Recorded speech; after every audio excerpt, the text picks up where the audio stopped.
Hello, AMT Lab listeners. Welcome to an interview episode of Tech in the Arts, the podcast for the Arts Management and Technology Lab. My name is Angela Johnson, the podcast producer. As part of our research, our summer podcast lead, Michael Butler, interviewed Whitney Jefferson about the impact of COVID on venues. Her articles are posted on the AMT Lab website at amtlab.org. That's amt-lab.org. Thank you for joining me today, Whitney. Could you please introduce yourself, your interests, and what you do to our listeners? Yeah, so my name is Whitney Jefferson. I'm now a second-year master's student at Hines College. My interest really lies in the music industry. Coming into grad school, it was really focused on live entertainment, but since diving deep into this world, I've really found an interest in publishing and licensing, so hopefully that will be something that I can pursue post-grad. As for what I do, I just finished my research project, and come the fall, I will of course be starting classes, but I'll also be starting an internship in publicity. Awesome, that sounds fun. Thanks. So I understand that your research focuses on venues and their interactions with current COVID-influenced environments. What are some of the impacts that we have seen COVID have on the venues and their business? Yeah, so since venues are heavily dependent on large crowds, of course, they were the first to close and will be the last to reopen after this pandemic. Independent venues have actually been hit the hardest rather than larger company-owned venues. When I say larger company-owned venues, they tend to be like the arenas. So within my research, I looked at the Enterprise Center, and that's a 20,000 plus capacity venue. So that venue hasn't been hit as hard as like a smaller independent venue like Mr. Small's Theater in Pittsburgh. The reason why I say this is because these local venues depend on a lot from like the community, and they also tend to be overlooked by our government when it comes to like receiving aid due to the pandemic. And they had to form a national association. It's called the National Independent Venue Association, and that organization lobbies on the rights of independent venues and promoters to pretty much be heard in this environment, which is really difficult given all the noise that's been happening with everything from the postal service to schools and everything in between.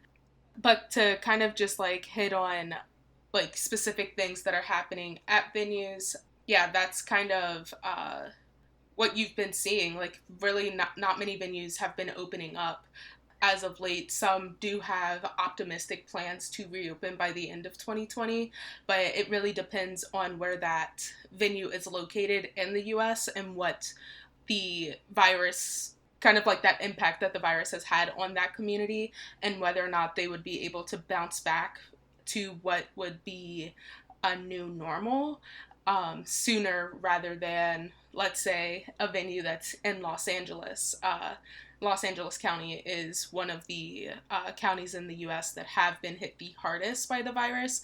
So it's not likely for a venue in Los Angeles to have reopening plans within the next month or two, but maybe somewhere in the Midwest that could possibly be an option.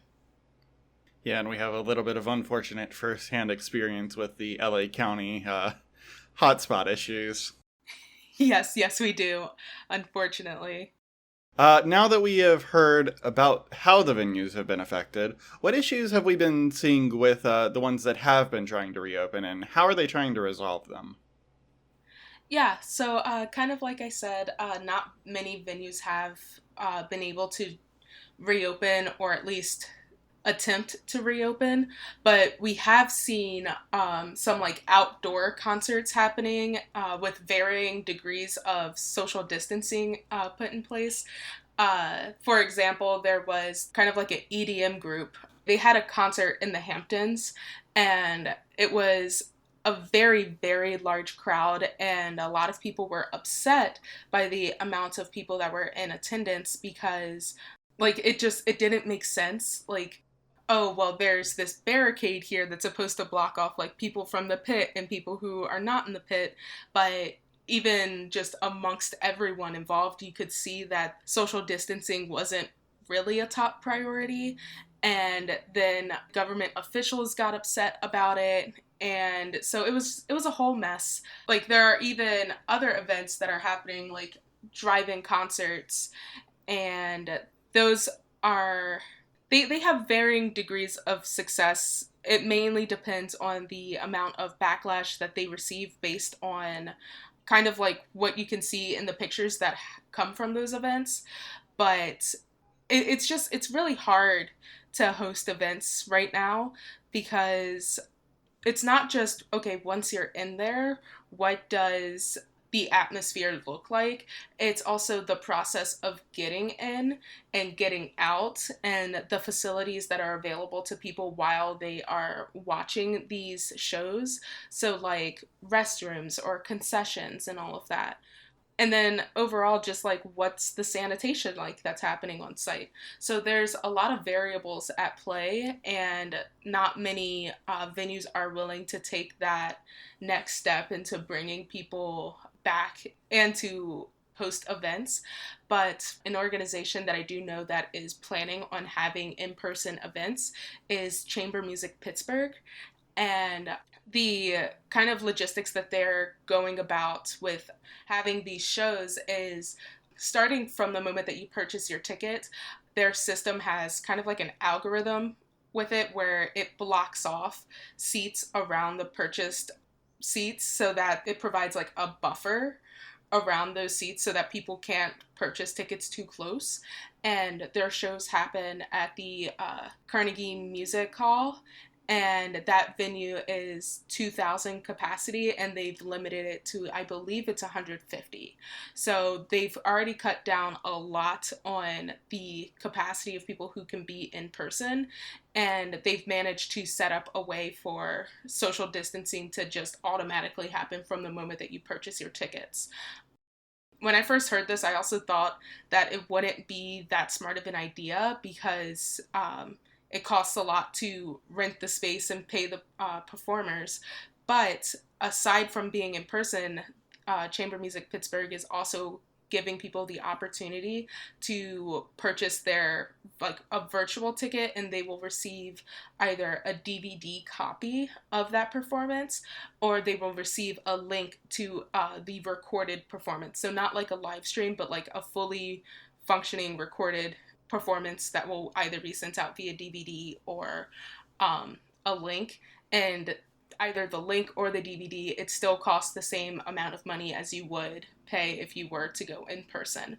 So it was another way to kind of like supplement the amount that they would lose from the people not being in person, but it's also like an additional revenue stream that would kind of come into play post-pandemic because they can still offer that as an option for people who aren't in the Pittsburgh area. So some places are, like we just heard, creatively using their resources to organize entertainment and supplement their revenues. But what are some of the other creative solutions that you've seen and think other institutions or venues could make use of? Like I said, Chamber Music Pittsburgh has their whole thing going on there, but other performing arts organizations, they are looking at kind of releasing older content that they already had recorded. So Wolf Trap, as well as the Hollywood Bowl, they are releasing previous content that has been recorded over a couple of different seasons so that people can either view it for free or like offer like a donation in order to view it, sort of thing. Also, Wolf Trap has a lot of space on their like grounds, so they are offering drive-in movies, which is really interesting for Wolf Trap to do because in previous summers they were able to like show movies and have the National Symphony Orchestra on site playing the score. So since that's not really a thing that can happen right now, they are still offering movies in the setting of Wolf Trap. So it does kind of have that sense of like, oh, I'm here, it's summertime, things seem somewhat normal without it actually being normal times. So just kind of like maintaining that sense of normalcy, I think, is ideal in this time, since everyone knows how not normal everything feels. But yeah, aside from the drive-in movies and online content, it's really just other drive-in concerts and stuff. So that's kind of what I've been seeing as like a trend lately. It's like, oh, well, these drive-in concerts like pop up here and there. There's been the resurgence of popularity in drive-in movies, and then just like the spike in online content, whether that's coming from an organization or whether it's coming from an individual artist, and they're utilizing their social media platforms like Instagram, Facebook, or anything like that, even Twitch, to like further engage their audience. But it seemed like the market was just flooded with all sorts of online content, especially between the months of March and April. So a lot of people at this time are kind of getting into that sort of fatigue with whether it's performers who are just overwhelmed with the amount of content that they feel that they need to put out there in order to remain relevant since they can't tour, or whether if it's just a person consuming that content and just being like, oh, well, everyone's like streaming now. Is it something that felt very personal at first in March and now it's just beginning to feel redundant? I don't know, but it's definitely, you're starting to see that sort of level of fatigue and not many people tuning in to these live streams now as they were back in like March and April. What precautions and procedures do you think are most effective, or would you recommend most of these venues enact to, successfully reopen their doors? Yeah, I think looking at Chamber Music Pittsburgh and seeing what they're doing is a great start. The use of algorithms, I think 100% should be used, whether if it's just to figure out what the ideal capacity would be of a venue, or to actually use this software that Chamber Music Pittsburgh is using. That way, when someone purchases a ticket, it automatically creates a buffer around them. I think that's the smartest way to go, at least in regards to social distancing. And since we're on that topic of social distancing, ingress and egress procedures are something that really needs to be focused on. Ingress and egress, for those who don't know, is just the process of getting people into a venue and getting them out. You can have social distancing all you want the moment that you're inside of the venue, but if everyone is clustered together in order to get into the venue, it's not going to be a good time and the virus can easily spread. So I think staggered ingress and egress procedures, a clear bag policy will also go a long way, so that like security guards don't actually have to like stick the stick into a bag and like see what's in there, but they can just visibly see it from a reasonable distance to see if there's like contraband or whatever that people are trying to sneak into the venues. And then overall, just like following COVID guidelines, I think that it would be in the best interest for venues to follow the most strict COVID guidelines, whether that's local, state, or federal. The more strict that we can be as a society, the easier it will be to flatten the curve and not spread the virus. So let's take California, for example, in Los Angeles County. The county actually has stricter rules on, like, with their COVID guidelines than does the entire state of California, mainly because the entire state is not as bad as Los Angeles is. So there's two different sets of guidelines there.